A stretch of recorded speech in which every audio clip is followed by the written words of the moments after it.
Western Ghats, Pollachiil, India's first no wall sharing senior living apartments, lowest maintenance cost. நீங்க நினைச்சு பார்க்க முடியாத life, நீங்க நினைச்சு பார்க்காத விலையில just ₹30 lakhs. இது என்ன இடம் தெரியுமா? பார்த்தா உங்களுக்கு ஏதாவது ஐடியா இருக்கா? ஏன்னா குடோனா அது இல்லை, பஸ் ஸ்டாண்ட் மாதிரி இருக்கு. இல்லை, பெணம் எரிப்பாங்க தெரியுங்களா? ஆமாம், சுடுகாடு. அந்த இடத்துல அரிசி மூட்டையை நெல்லை பாதுகாத்து வச்சுக்கிறாங்க. அந்த அளவு தான் இருக்குது இன்றைக்கி நிலவரம், சரிங்களா? இதில் வந்து விஜயனா வந்து நின்றனால அங்கே வந்து ஒரு இன்னும் ஒரு சர்ஜை கிரியேட் பண்ணுறதுனால இங்கே இன்னும் ஆகிட போகிறது இல்லை. ரியல் டைமில் வேலை நடக்கணும்.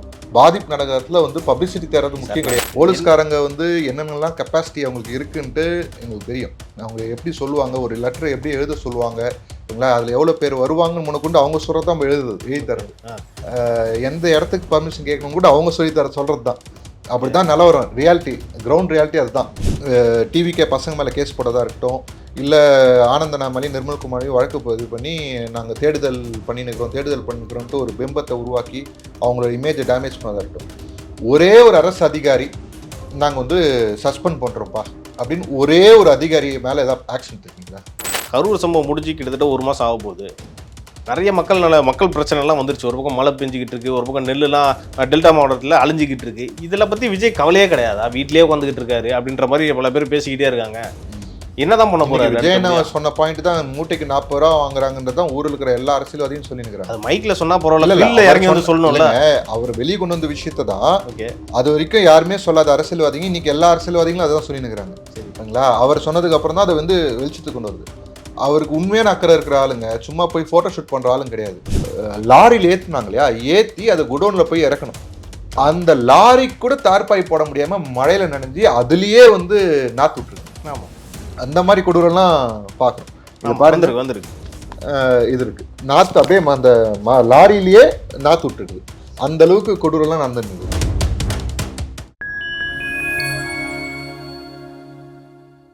வணக்கம். இன்று நம்மோடு இணைந்திருப்பவர் தமிழ்நாடு இளைஞர் கட்சியை சேர்ந்த திரு லோகேஷ் அவர்கள். வாருங்கள், அவரிடம் அரசியல் சார்ந்த பல்வேறு கேள்விகளை முன்வைக்கலாம். வணக்கம் சார். வணக்கம். திரு விஜய் அவர்கள் வந்து லா அபைடிங் சிட்டிசன் சொன்னீங்க.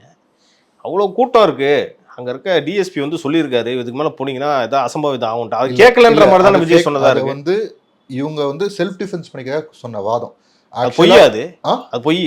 அப்போ அது பொய். ஏன்னு சொன்னோம்னா, அந்த ஜங்ஷன் இருந்து தான் அந்த ரோடுக்குள்ளே வரணும்.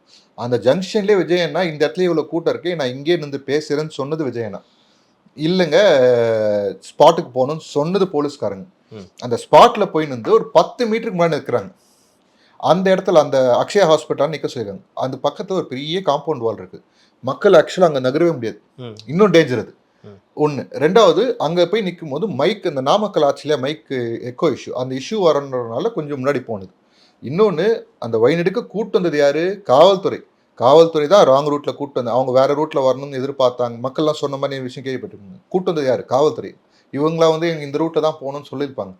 அது மாதிரி கேட்குறாங்களா? முதல்ல அப்படி கேட்குறதுனால பர்மிஷன் வந்து கேட்ட இடத்துக்கு தான் கொடுத்துருக்கணும். இவங்க சொல்லி போலீஸ் தாங்க கேட்குறாங்கன்னு சொல்கிறது முதல்ல எங்களுக்கு தான் காது குத்தாமையாகுது. சொல்லுங்கள், அதெல்லாம் வந்து ஆகிற வேலையா? பொய் சொல்கிறதும் ஒரு பொருந்து சொல்லணும் சாமி. போலீஸ்காரங்க வந்து என்னென்னலாம் கெப்பாசிட்டி அவங்களுக்கு இருக்குன்ட்டு எங்களுக்கு தெரியும். அவங்க எப்படி சொல்லுவாங்க, ஒரு லெட்டரை எப்படி எழுத சொல்லுவாங்க, ஓகேங்களா? அதில் எவ்வளோ பேர் வருவாங்கன்னு முன்னக்கொண்டு அவங்க சொல்கிறது தான் எழுதி தரது. எந்த இடத்துக்கு பர்மிஷன் கேட்கணும் கூட அவங்க சொல்லி தர சொல்கிறது தான். அப்படி தான் நிலவரம், ரியாலிட்டி, கிரவுண்ட் ரியாலிட்டி அதுதான். அதுக்கு மேலே நீங்களும் எதுவும் கேட்க மாட்டீங்க, கொடுக்குறத நீங்கள் வாங்கிட்டு சண்டை தான்ப்பா போட்டுனுக்குறோம். நீங்கள் கரூரில் எத்தனை இடம் கேட்டு முன்னாடி நாள் நைட்டு தான் அந்த இடத்த வேல்சாமிபுரத்தை கொடுக்குறாங்க. நாங்கள் அதுக்கு நாங்கள் வந்து வீக்லி ஒன்ஸ்னு ஒரு பிளான் போடுறோம். இதுக்கெல்லாம் தேவைன்னு சொல்லிட்டு மொத்தமாக போயிட்டு கோர்ட்டில் போயிட்டு கேட்குறோம். இந்த மாதிரி வந்து ஒரு டிசம்பர் 20ஆம் தேதி வரைக்கும் பிளான் இருக்குது, எங்களுக்கு மொத்தமாக கொடுங்க. அந்த ஹியரிங்கே 1 வாரம் கழிச்சு தான் கொண்டு வரீங்க.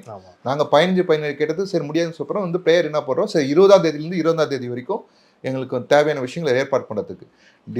டிஜிபிகிட்ட போனால் எஸ்பிகிட்ட போனது. நாங்கள் எதுக்கு எஸ்பிகிட்ட போனோம்? நான் ஒரே மாவட்டத்தில் போயிட்டு வந்துட போகிறேன்னா வேறு, ஒரு மாவட்டத்தில் இன்னொரு மாவட்டம் போகிறோம்ல, அப்போ 2 மாவட்டம் ஒரு 3 மாவட்டம் ஆகுது இல்லையா? அப்போ அதுக்கு பொறுப்பு வந்து டிஜிபி கிட்ட தானே போகணும், இல்லைன்னா அந்த ஐஜி கிட்ட போகணும்னு சொல்லுவாங்க. ஏன் எஸ்பி கிட்ட போகணும்? அதுவும் எஸ்பி பர்மிஷன் கொடுக்குறதில்ல, டிஎஸ்பி கொடுக்குறாங்க. அங்கே தான் சூட்சமம். போலீஸ்காரங்க எப்படி ஹைராக்கி செட் பண்ணுறாங்க, எப்படி வச்சு விளையாடுறாங்கன்றது இருக்குது. நீங்கள் எங்களுக்கு வந்து முதலமைச்சர் கொடுக்குற மாதிரி பாதுகாப்பு கொடுங்கலாம் நாங்கள் கேட்கல, எங்களுக்கு பாதுகாப்பு கொடுங்கன்னு கேட்கல. பொதுமக்களுக்கு நாங்கள் எதுக்கு பர்மிஷன் போகிறோம்? பொதுமக்களுக்கு பாதுகாப்பு தரணும், தேவையான விஷயங்கள் செய்யணுன்றதுக்காக தான். நீங்கள் வந்து ஒரு ஒரு கண்ட்ரோல் ரூம் மாதிரி ஒன்று அமைச்சு தர சொல்கிறீங்க, நாங்கள் அமைச்சு தரோம். அந்த கண்ட்ரோல் நீங்கள் வச்சுன்னு இருக்கீங்க. எங்கள் ஆளுங்க ஒருத்தவங்க மைக் வச்சு அனௌன்ஸ் பண்ணுவாங்க, இந்த மாதிரி அந்த இடத்துல இது இருக்குது அது இருக்குன்னு அனௌன்ஸ் பண்ணுவாங்க. அந்த சம்பவம் அன்னைக்கு 27ஆம் தேதி, அதுக்கப்புறம் அந்த சம்பவம் நடந்ததுக்கு அந்த விஜயநாக் அங்கேருந்து கிளம்புனதுக்கப்புறம் மைக் கண்ட்ரோல் யார்கிட்ட இருந்தது? ஒரு வீடியோ கூட பார்த்துருப்பீங்க, போலீஸ்காரங்க இருக்குது, அதை சொல்ல மாட்டோம், சொன்னால் பிரச்சனை ஆகிடும்னு சொன்னது போலீஸ்காரங்கன்ட்டு ஒரு வீடியோ கூட பார்த்துருப்பீங்க. ஸோ எல்லா கண்ட்ரோலும் போலீஸ்காரங்க வச்சுக்கிட்டு கடைசியில் பிரச்சனை வரும்போது காரணம் வந்து கவர்மெண்ட் அதை சொல்கிறது தப்புங்க. பழி இன்னொருத்தங்க மேலே போகிறது, செல்ஃப் டிஃபென்ஸ் பண்ணிக்கிறது, இது எல்லாத்துலேயும் என்ன சார் ஒரே ஒரு விஷயம் நல்லா கவனிச்சு பார்த்தீங்கன்னா, டிவிகே பசங்க மேலே கேஸ் போட்டதாக இருக்கட்டும், இல்லை ஆனந்தனாமலையும் நிர்மல்குமாரையும் வழக்கு பதிவு பண்ணி நாங்கள் தேடுதல் பண்ணிக்கிறோன்ட்டு ஒரு பிம்பத்தை உருவாக்கி அவங்களோட இமேஜை டேமேஜ் பண்ணதாக இருக்கட்டும், ஒரே ஒரு அரசு அதிகாரி நாங்கள் வந்து சஸ்பெண்ட் பண்ணுறோம்ப்பா அப்படின்னு ஒரே ஒரு அதிகாரி மேலே ஏதாவது ஆக்ஷன் எடுத்துருக்கீங்களா? எடுத்துருக்கு 41 பேர் இருந்ததுக்கு அரசாங்க சிஸ்டம் பொறுப்பு இருக்குல்ல அவங்களுக்கும். ஆக்சுவலாக பொறுப்பு டிவிகேக்கு, அக்கௌண்டபிலிட்டி கவர்மெண்ட். அது நீங்கள் பண்ணியிருந்தீங்கன்னா ஆக்சுவலாக கவர்மெண்ட் மேலே இவ்வளோ எதிராக திரும்பி இருக்காது, டிஎம்கே மேலே இன்னைக்கு இவ்வளோ எதிராக திரும்பி இருக்காது. இப்போ நீட்டுள்ள தான் இப்போ ஆக்ஷன் எடுத்திருக்காங்க அப்படின்ட்டு மக்களோட மைண்ட் செட்டே மாறி இருக்கும். இன்னைக்கு ஏன் மக்கள் விஜயனா பக்கம் நிற்கிறாங்கன்னா, இதே டிஎம்கே அண்ட் ஆலிஸ் செய்கிற சேட்டைகள் தான். இன்னைக்கு வரைக்கும் அதை விடாமல் எப்படிலாம் அடிக்கணுமோ அடிச்சுன்னுறீங்க. இப்போ விஜய் வந்து கரூருக்கு போவாரா மாட்டாரா அந்த ஒரு கேள்வி இருக்கு. ஒருவேளை எப்பயும் போல அந்த இறந்த குடும்பத்தை சேர்ந்தவங்களையும் வந்து பனையூருக்கு கூப்பிட்டுட்டா மக்கள் இப்போ அந்த கோவம் வந்து விஜய் மேலே திரும்பிடுமே? இல்லை, திரும்பாதுன்றீங்களா? திரும்பாது. எப்படி சொல்றீங்க? ஆக்சுவலாக கோவப்பட வேண்டியது அந்த குடும்பத்தாளுங்க. சரி, இப்போ வரைக்கும் யாராவது கோவப்பட்டிருக்காங்களா? கிடையாது. இருங்க விஷயம், வெள்ளிக்கிழமை அன்னைக்கு போன தீபாவளிக்கு முன்னாடி அந்த வெள்ளிக்கிழமை அன்னைக்கு ஒரு அறிக்கை அவர்கிட்ட இருந்து பர்சனலாக வந்திருக்கு. அதில் இந்த மாதிரி பணம்லாம் அமைச்சிருக்கிறேன், பர்மிஷனுக்காக வெயிட் பண்ணுகிறோம், வந்த உடனே நான் நேரில் வந்து பார்க்குறேன் தான் அவர்கிட்ட இருந்து அஃபிஷியலாக வந்திருக்குது. ஸோ அவர் மென்டாலிட்டி நேரில் போகணுன்றது மட்டும்தான் இப்போ வரைக்கும் அதான் அஃபிஷியலாக இருக்குது. வெளியே நியூஸ் 1000 பரவும், சரிங்களா? நீங்கள் நான் மறுபடியும் சொல்கிறேன், லா அபைடிங்காக சிட்டிசனாக தான் இருக்காரு. நீங்கள் அது ஒரு பொறுமை இருக்குல்ல, ஒரு நாள் பொறுமை போச்சுன்னா நான் நைட்டு திடீர்னு கிளம்பி போனாருன்னா என்ன ஆகும்? ஆனால் போலீஸ் நாளைக்கு போகவே கூடாதுன்னு சொல்லிட்டு அதையும் ஏற்றுனால நடக்காமல் இருக்குன்னா அது ஒரே வீடாக இருந்தால் போயிட்டு வந்துடுவார். ஓகே, போகிறதும் தெரியாது வரதும் தெரியாது. பல்வேறு அந்த இடத்துக்கு நான் போனான்னு சொல்கிறேன், ஒரு ஊரில் 5 பேர் இருக்கிறாங்க, அந்த சம்பவம் நடந்த இடத்துல ஒரு 3 பேர் இருக்காங்க, ஒரு போலீஸ் குவார்ட்டர்ஸில் ஒருத்தங்க, ஒரு சின்ன குழந்தை, அந்த மாதிரி 3 வெவ்வேறு இது. இப்போ நீங்கள் இந்த ஒரு ஸ்பாட்டுக்கு போனாலே எல்லாருக்கும் ஸ்ப்ரெட் ஆகிடும் இன்ஃபர்மேஷன். இது இல்லாமல் திண்டுக்கல், ஈரோடு, திருப்பூர், சேலம், இப்படி எல்லா இடத்துலையும் இருக்கிறாங்க. நீங்கள் ஒரே நைட்டில் போயிட்டு வர முடியாது. எங்களுக்கு 2.5 நாள் ஆச்சு. இல்லை சார், அதையும் திண்டுக்கல்லாம் போக முடியல. திரு விஜய் அவர்கள் லா அபைடிங் சிட்டிசன் சொல்லிட்டீங்க, கடைசி வரைக்கும் போலீஸ் பெர்மிஷனே கிடைக்கலன்னா இப்படியே வீட்டிலேயே உட்காந்துட்டு இருக்கலாமா? இல்லை, அதுதான் அவங்க சுப்ரீம் கோர்ட் போயிருக்காங்க. சுப்ரீம் கோர்ட்டில் இப்போ கேஸ் நடந்துட்டு இருக்கனால நம்ம அப்பீல் போகலான்னு சொல்லி சுப்ரீம் கோர்ட்டில் போய் எல்லா பார்ட்டிஸ் வந்து நீங்கள் அப்பீல் பண்ணலாம் அப்படின்னு சொல்லியிருக்கிறாங்க. அதுக்கு டிசம்பர் மாதத்தில் அது ஹியரிங் வரும், அதுக்கு மேக்ஸிமம் ஹியரிங். அதுக்குள்ளே இதுக்கு இப்போ இது எல்லாமே ஹியரிங்காக வரணும்னு அவசியம் கிடையாது. இப்போ நம்ம பெர்மிஷன் சீக் பண்ணியிருக்கிறது ஹியரிங்காக வரணும்னு அவசியம் கிடையாது. அவங்க ஒரு அஃபிடேவிட் மாதிரி சப்மிட் பண்ண சொல்லி அதை கிளியர் அவுட் பண்ணி கொடுக்கறதுக்கு வாய்ப்பு இருக்குது. அது மாதிரி நடக்கும்னு நான் எதிர்பார்க்குறோம். ஓகே, அடுத்தபடியாக என்னென்னா, கரூர் சம்பவம் முடிஞ்சு கிட்டத்தட்ட 1 மாதம் ஆக போகுது. நிறைய மக்கள் பிரச்சனைலாம் வந்துருச்சு. ஒரு பக்கம் மழை பெஞ்சிக்கிட்டு இருக்கு, ஒரு பக்கம் நெல்லுலாம் டெல்டா மாவட்டத்தில் அழிஞ்சிக்கிட்டு இருக்கு. இதில் பற்றி விஜய் கவலையே கிடையாதா? வீட்லேயே உட்காந்துக்கிட்டு இருக்காரு அப்படின்ற மாதிரி பல பேர் பேசிக்கிட்டே இருக்காங்க. என்னதான் பண்ண போறாரு? விஜய் சொன்ன பாயிண்ட் தான், மூட்டைக்கு 40 ரூபா வாங்குறாங்கன்றதான் ஊரில் இருக்கிற எல்லா அரசியல்வாதியும் சொல்லிருக்காங்க. அது மைக்ல சொன்னா பரவாயில்ல, இறங்கி வந்து சொல்லணும்ல. அவர் வெளியே கொண்டு வந்த விஷயத்தை தான் அது வரைக்கும் யாருமே சொல்லாத அரசியல்வாதிங்க இன்னைக்கு எல்லா அரசியல்வாதிகளும் அதான் சொல்லிருக்காங்க. சரிங்களா? அவர் சொன்னதுக்கு அப்புறம் தான் அதை வந்து வெளிச்சத்துக்கு கொண்டு வருது. அவருக்கு உண்மையான அக்கறை இருக்கிற ஆளுங்க, சும்மா போய் ஃபோட்டோ ஷூட் பண்ணுற ஆளும் கிடையாது. இங்கே மழை, ஊரெல்லாம் மழை இருக்குது, மெட்ராஸை மட்டும் ஒரு மரியாதைக்குரிய பொசிஷனில் இருக்க ஒருத்தர் ஃபோட்டோ ஷூட் பண்ணிட்டு பாதிப்பே இல்லை, எல்லாத்தையும் சரி பண்ணியாச்சு. ஃபோட்டோ ஷூட் பண்ண சொல்லல, அட்லீஸ்ட் ஃபீல்டில் இறங்குங்க தானே சொல்கிறாங்க. பசங்க இறங்கி நீங்கள் வீடியோலாம் பார்க்கல நினைக்கிறேன். தஞ்சாவூரில் ஒரு டீம் இறங்கி எவ்வளோ இடுப்பு வரைக்கும் தண்ணி இருக்கிறதெல்லாம் காட்டினாங்களே. வாழை, கரும்பு, இது நெல், இதெல்லாம் அழிஞ்சு போனதெல்லாம் வந்து தஞ்சாவூர் பசங்க களத்தில் இறங்கி அங்கே போராட்டம் ஆர்ப்பாட்டம்லாம் கூட பண்ணாங்க. இதே ஒரு திமுக யாராவது பண்ணியிருந்தா தலைவருக்கு யாரும் இறங்கல, முதல்வர் வரல, துணை முதல்வர் வரல, நீங்களே சொல்லியிருப்பீங்கல்ல. நாங்கள் எதுக்கு சொல்கிறோன்னா, நீங்கள் துணை முதல்வர் வந்து களத்தில் இருக்கிறாருன்னு விளம்பரம் பண்ணுறீங்களா, பிராண்டிங் பண்ணுறதுனால தானே இந்த கேள்வி ஏன் விஜய் நான் இறங்கலன்னு வருது. நீங்கள் துணை முதல்வர் களத்தில் இறங்கினாருன்னா பாதிக்கப்பட்ட மக்கள் உண்மையிலே மழை அதிகமாக பாதிப்பு இருக்குது விவசாயம் இருக்கிற டெல்டா பகுதிகள், அங்கே போகல. அவர் சென்னையில் இருந்தால் ஃபோட்டோ ஷூட் பண்ணார். இருங்க லெட் மீ கம்ப்ளீட். பாதிப்பு, அதாவது மழை வரப்போகுதுன்னு தெரியும், நீங்கள் அதுக்கு முன்னெச்சரிக்கை நினைக்க ஒரு மீட்டிங் போடுறீங்க. அந்த மீட்டிங்கில் என்ன போடுறீங்க, மழை வந்ததுக்கு அப்புறம் தேங்கி நிற்கிற தண்ணி எடுக்கிறதுக்கு ஒரு சிஸ்டம் ஃபார்ம் பண்ணுறீங்க, அதுக்கு ஒரு கண்ட்ரோல் ரூம் போடுறீங்க. 2000 மோட்டர் வாங்கியிருக்கிறீங்க, மோட்டர் வாடகைக்கு எடுத்துருக்கீங்களா, ஏதோ பண்ணியிருக்கிறீங்க. தண்ணி எடுத்து ட்ரைனேஜில் விட்டு அதை பம்பிங் ஸ்டேஷன் வந்து கூவத்துலையோ இல்லை கேனாலையோ விடுறது, இதுதான் உங்களோட ரெகுலர் சிஸ்டம். அதிகபட்சம் இந்த ஃபயர் டீம் மூலிமா அந்த போட் டிக்கெட்லாம் ரெடி பண்ணி வச்சு மக்கள் அங்கேருந்து பக்கத்தில் இருக்கிற ஸ்கூலுக்கு எடுத்துன்னு போய் விடுவீங்க. என்னவோ புதுசாக இடம் கட்டின மாதிரி அதுக்குன்னே நிவாரணத்துக்கு. இதெல்லாம் இது வந்து ஆனதுக்கு அப்புறம் ஆவறதுக்கு முன்னாடின்னு ஒரு கேட்டகரி இருக்கு இல்லையா, அதை நீங்கள் அதை செய்யறதே இல்லைன்றது தான் கவர்மெண்ட்டோட பிரச்சனையே. அதை பற்றி விஜய் என்ன சொன்னார்? இப்போ விஜய் என்ன சொன்னாருன்னு நம்ம கேட்குறோம்ல. ரூல் பண்ணுற அரசாங்கம் இதெல்லாம் செய்யலைன்னு சொல்கிறோம், ஓகேங்களா. இது வந்து ரூல் பண்ணுற அரசாங்கம் செய்ய வேண்டியது. எப்படின்னா, கடந்த 10 வருஷம் டேட்டா எடுத்து எந்தெந்த இடத்துல மழை பெஞ்சிருக்கு, அப்போ எந்தெந்த ஏரியாலாம் தண்ணி தேங்கியிருக்கு, ஸோ அந்த இடத்துல அந்த ஏரியாவில் தண்ணி தேங்காமல் இருக்கிறதுக்கு என்ன மாதிரி வழிமுறைகள் செய்யணும், முன்னெச்சரிக்கையாக என்னென்ன செய்யணும், தண்ணியே நிற்காமல் இருக்கிறதுக்கு என்னென்ன பண்ணணும், அந்த மாதிரி வேலைகளாக இருக்கும். இப்போது விவசாயிங்க நெல் பாதிப்புன்னு நீங்கள் சொன்னீங்க. இப்போது மழை வரப்போகுதுன்னு தெரியும், பருவகாலம் தெரியும். பியூட்டி என்னென்னா சார், லாரியில் ஏற்றுனாங்க இல்லையா, ஏற்றி அதை குடோனில் போய் இறக்கணும். அந்த லாரி கூட தார்பாய் போட முடியாமல் மழையில் நனைஞ்சி அதுலேயே வந்து நாற்று விட்டுருக்கு. ஆமாம், அந்த மாதிரி கொடூரெல்லாம் பார்க்குறோம். இது பாருங்க, வந்துருக்கு இது இருக்குது நாற்று அப்படியே அந்த லாரியிலேயே நாற்று விட்டுருக்குது. அந்த அளவுக்கு கொடூரெல்லாம் நடந்துருக்குது. இதில் வந்து நேற்று இதே நியூஸ் பேப்பரில் வந்து 20 லட்சம் டன் அரிசி நெல், 20 லட்சம் டன்னு, எவ்வளோ பெரிய வால்யூம் தெரியுங்களா அது. நம்ம ஒரு மாதத்துக்கு ஒரு வீட்டுக்குன்னு ஒரு மூட்டை அரிசி வாங்குவோமா, 25 கிலோ அரிசி வாங்குவோமா, 20 லட்சம் டன்னு. அப்போனா 10 லட்சம் டன் அரிசி.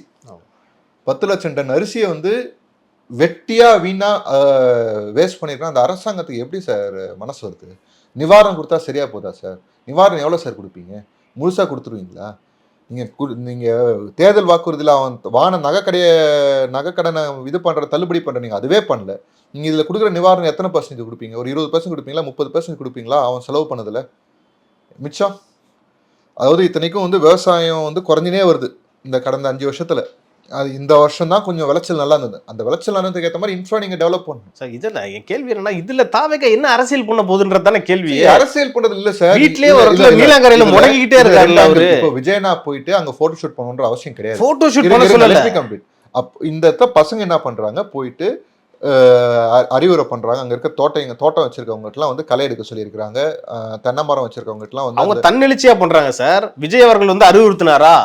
இதெல்லாம் டீமா விஷயம் உள்ள நடக்கிற விஷயம்லாம் வெளியே தெரியாது. நீங்க ஒவ்வொருத்தையும் கூப்பிட்டு போன் பேசுறது எல்லாத்தையும் மக்கள்கிட்ட, அதாவது உள்ள இருக்கிற இன்ஸ்ட்ரக்ஷன் எல்லாத்தையும் வெளியே பேப்பர்ல ஒரு அறிக்கை விடுவார் சார். அது அறிக்கை விட்டு தாவேகாவினர் போய் சார் அறிக்கை வரும் சார், வராமலாம் போவாது சார். நீங்க வந்து நீங்க அதுக்கு முன்னாடி செய்ய வேண்டிய வேலைகள்லாம் இருக்கு. நீங்க பிரச்சனை நடக்கும்போது, ஹீட்ல இருக்கும்போது எடுத்த உடனே அறிக்கை ரெடி பண்ணி விடுறதுக்கும், நீங்க அறிக்கை விடுறதுக்கு முன்னாடி பேக் எண்ட்ல செய்ய வேண்டிய வேலைகள்லாம் இருக்கு. அதெல்லாம் செஞ்சுட்டு தான் இருக்கிறாங்கன்னு தான் நான் சொல்ல வரேன்.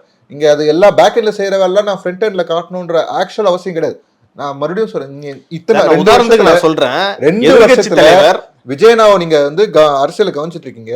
இந்த கரூர் சம்பவம் இருக்குது இல்ல மறந்துருங்க.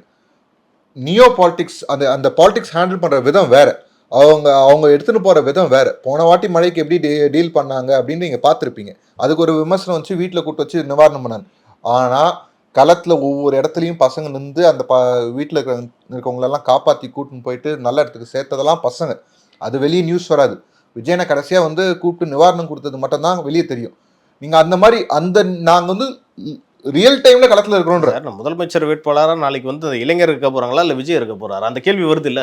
நீங்க பசங்களா இல்ல எடப்பாடி பழனிசாமி ஆய்வு பண்றாங்க, அரசியல் படுத்தலன்னு சொல்லுவீங்க. இல்ல சார், நான் அப்படி சொல்லல, அரசியல் படுத்தலன்னு சொல்லுவீங்க. எடப்பாடி பழனிசாமி அங்க போயிட்டு ஆய்வு பண்ணி பிரஸ் மீட் பண்ணி எல்லாம் சொல்றாரு, அரசாங்கத்துல இவ்வளவு ஓட்ட உடசல் இருக்கு, இத வந்து பார்க்கல, நெல்ல கொள்முதல் பண்ணல சார். பசங்க செய்யறதும் விஜய் செய்யறதும் ஒன்னா சேர்றதுதான் என் கேள்வி. அப்ப அதிமுக என்ன செஞ்சுட்டா ஓகே, எடப்பாடிக்கு வந்து கிரெடிட் கொடுத்துடலாமா?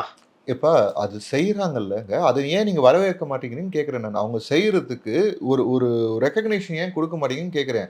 தாராளமா கொடுக்கலாம் சார், அவங்களுக்கும் கொடுக்கலாம். மனிதன் நீங்க விஜய் அவர்களுக்கு கொடுக்கிற அளவுக்கு அவல நிலம்னா, இதை நான் உங்களுக்கு ஒரு போட்டோ காட்டுறேன். அந்த அவல நிலையோட உச்சத்தை காட்டும்.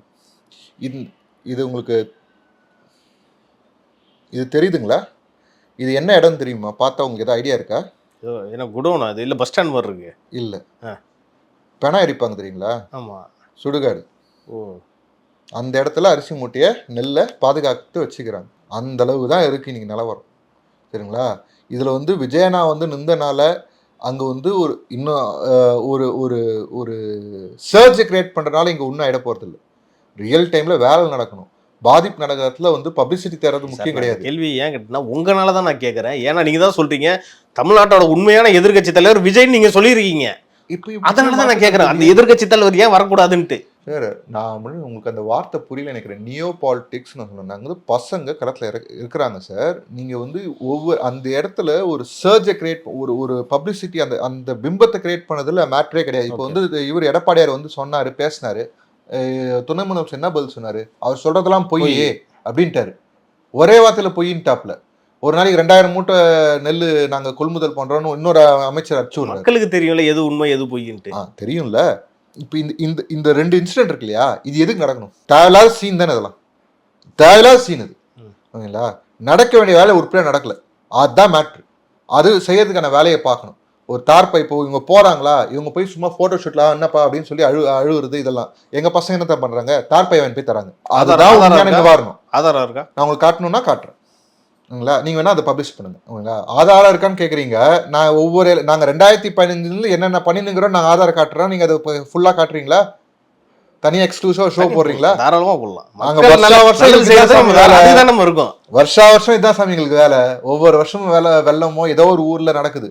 ஏதோ ஒரு ஊர்ல புயல் வருது. ஏதோ தமிழ்நாட்டில் முக்கியமா அதை தாண்டி மொத்தமா கேரளா கூட அனுப்பிச்சு வச்சிருந்தோம் போன வாட்டி. ஓகேங்களா? வயநாட்டில் நடந்தது இல்லையா? அப்போ கேரளா கூட 2 லாரி எங்க கட்சி சார்பாக 2 லாரி அனுப்பிச்சு வச்சோம். திருப்பூர்லேருந்து பசங்க கூட போயிட்டு செஞ்சு கொடுத்தாங்க. இதுதான் எங்களோட வேலைங்க. நாங்கள் அதுதான் செஞ்சோம். ஆனால் பப்ளிசிட்டி தேடுறதில்லை. நாங்கள் வந்து அந்த மென்டாட்டில் பண்ணல. நீங்கள் சொல்லலாம் அரசியல்னா அப்படி கிடையாது, இதுதான் அரசியல் நீங்கள் சொல்லுவீங்க. நாங்கள் அதுக்காக அரசியலுக்கு வரலங்க. நடப்பு அரசியல் குறித்து நம்ம நிறைய பேசணும். இது குறித்து அடுத்தடுத்த நிகழ்ச்சிகளில் இன்னும் நம்ம டீட்டெயிலாக பேசலாம். நன்றி.